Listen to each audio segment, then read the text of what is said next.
Sometimes the very thing that can absolutely transform your riding is the thing that feels really, really uncomfortable or difficult or just downright wrong when you're in the saddle or out of the saddle on the ground. Today I want to talk about how very often it is this shift in perspective that we need as riders and as trainers for our horse that will actually help to move everything forward. It's just a simple little tweak in how we are doing something, how we're approaching something that can make all the difference in our riding and training. Okay, let's dive in.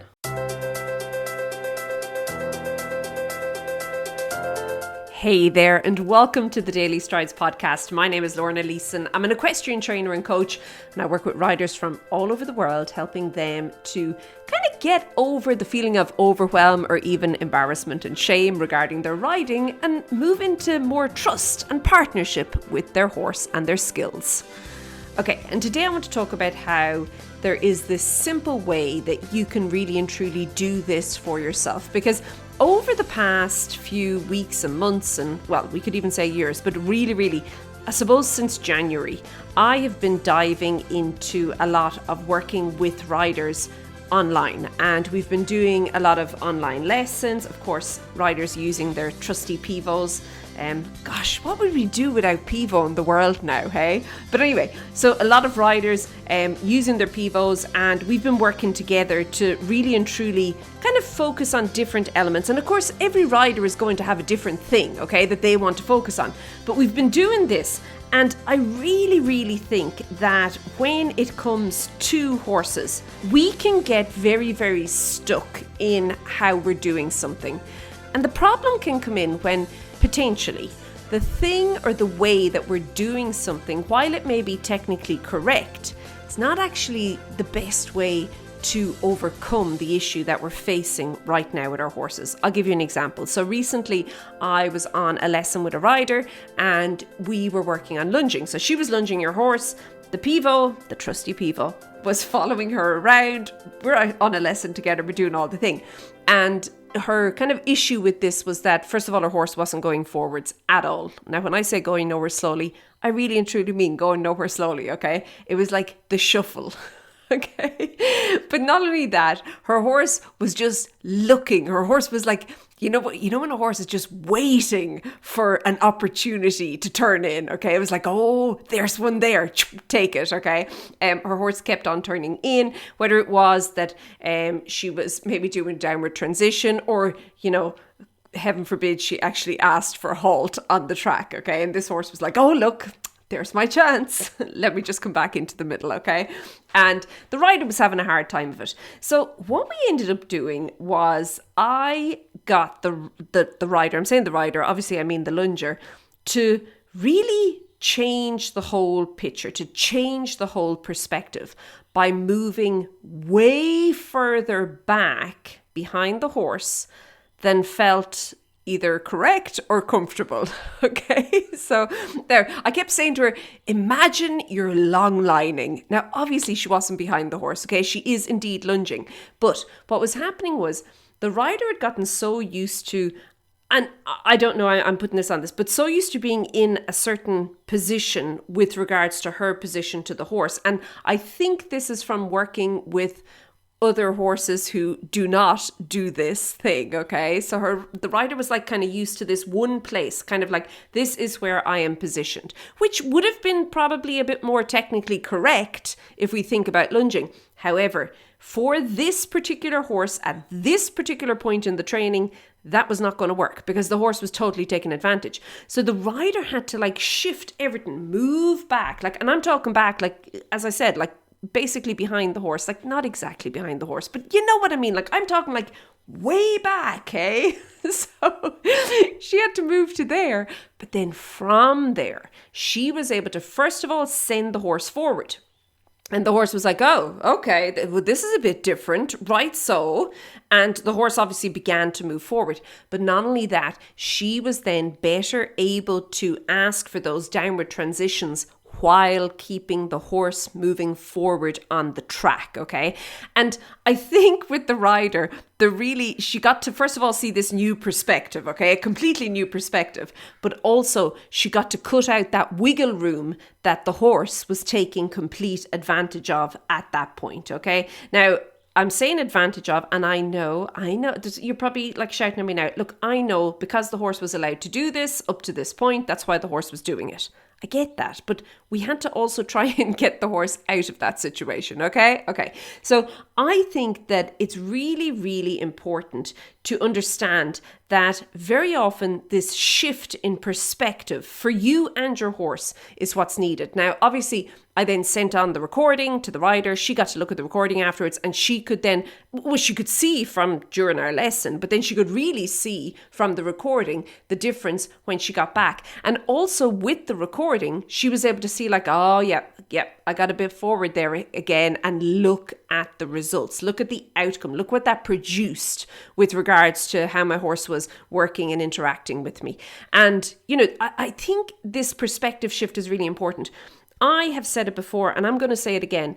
You have to be open to shifting your perspective when it comes to your training, even if it feels wrong. Because if you've been doing anything for any length of time, that is going to feel right. And it'll only be by you shifting the perspective that you are actually going to, and being willing to feel uncomfortable because it feels wrong, that you're going to be able to maybe come up with some different way of approaching whatever challenge it is that you have right now. Now, I think if you could just video yourself, I always say this, just video yourself riding. You don't need any fancy gear.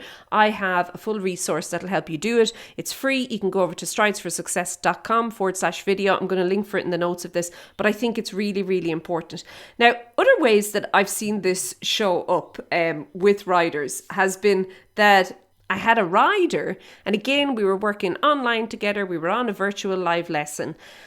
And her big issue was that her horse was kind of running into the canter, okay? There was no lovely step into the canter, okay? It was like, when your horses, their feet start going faster, it's like the thunder of hooves in the trot, okay? Grrr, and then the horse eventually almost like falls into canter, okay?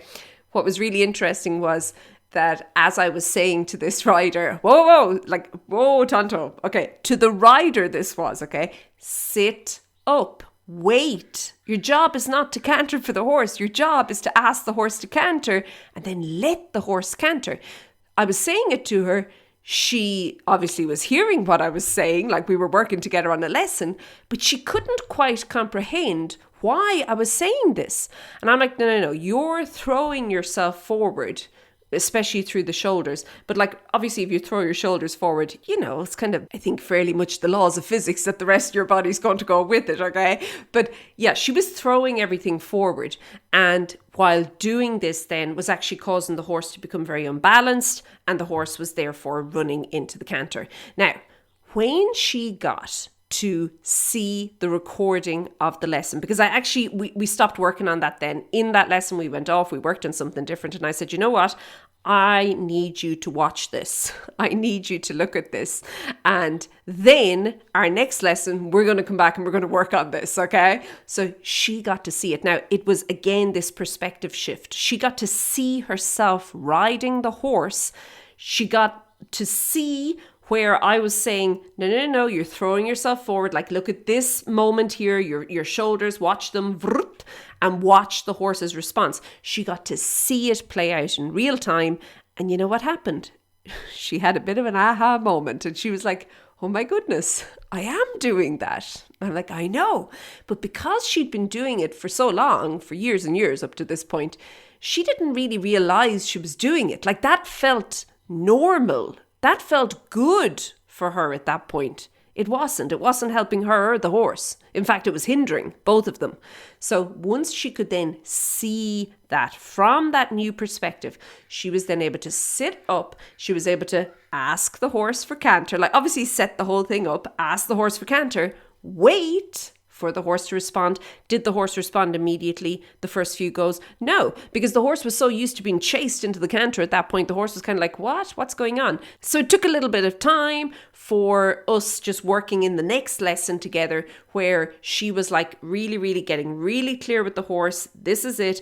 And then you could almost see, as I said, the rider had the aha moment watching the video. The horse had the aha moment in the next lesson. And the horse is like, oh, okay, that's what you want.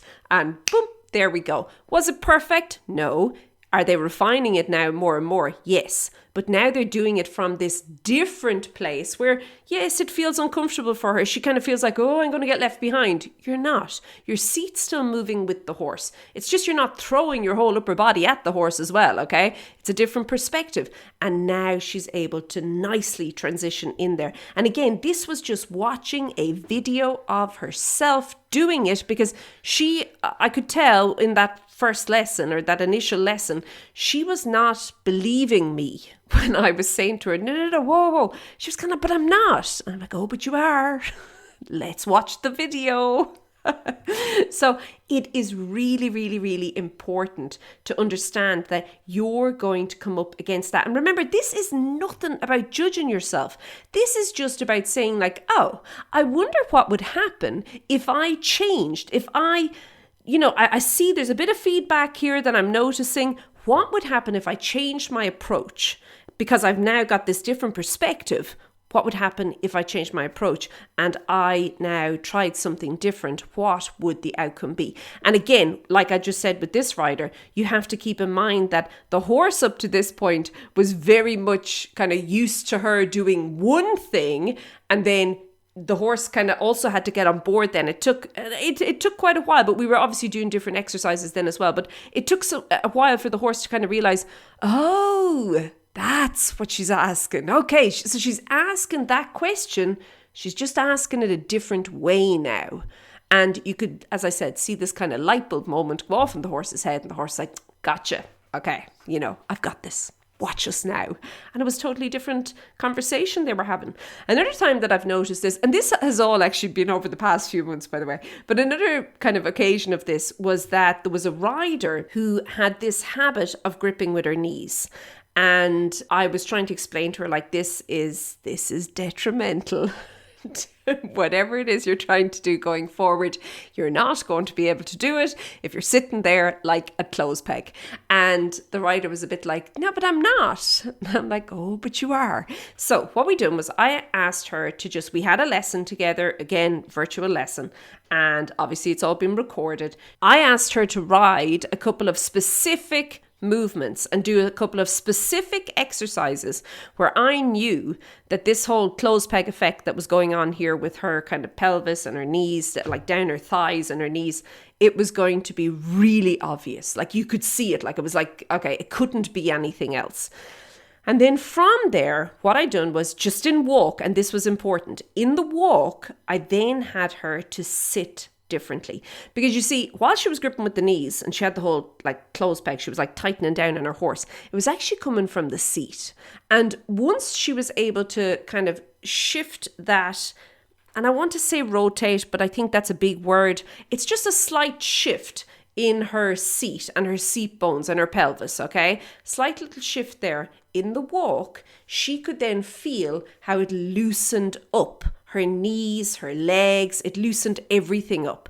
And she was then able to, from there, begin to think about actually using her aids differently. And of course, she could actually feel the difference in her horse. It wasn't just see the difference, she could feel it. She was like, oh, this feels different. Yes, it does.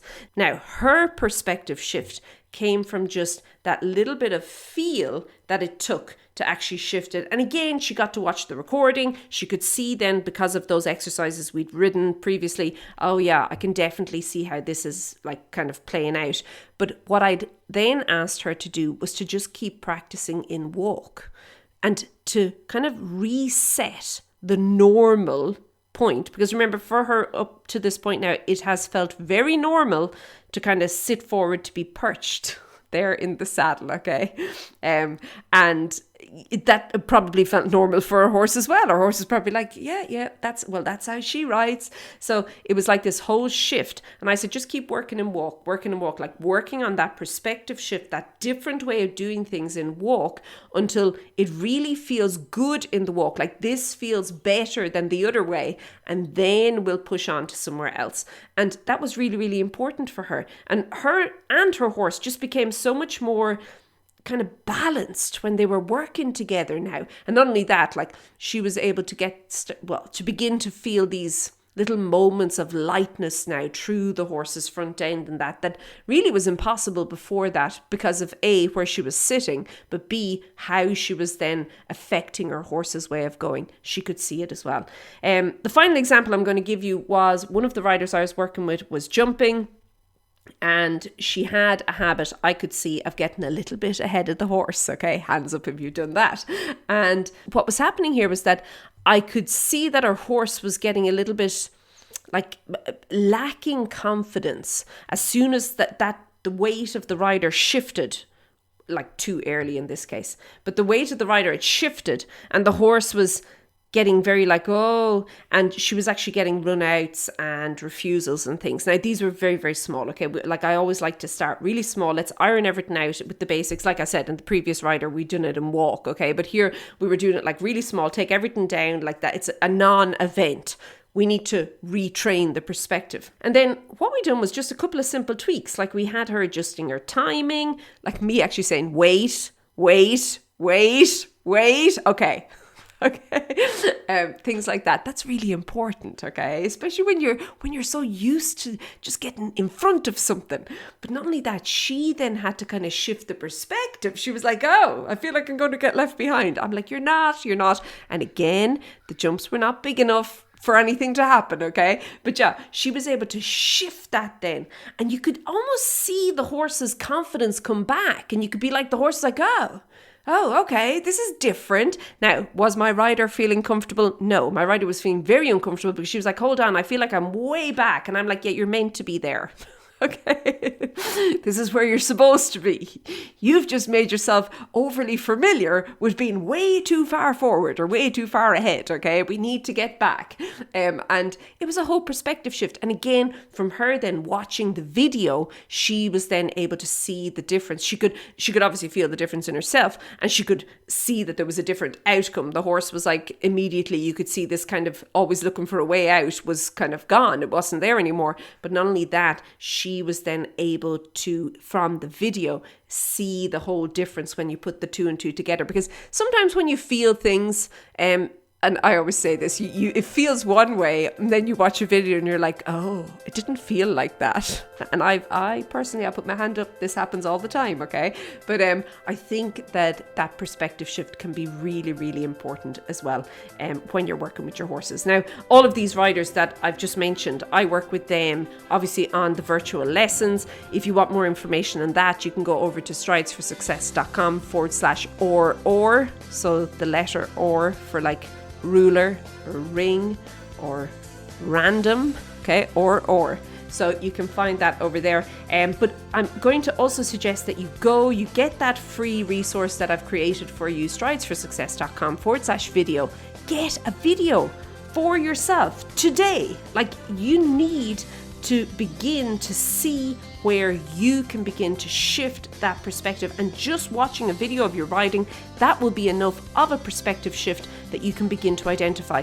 But again, if you want help to see these blind spots or to see how things could be tweaked in your training, that's exactly what I do inside of Restart and Reschool.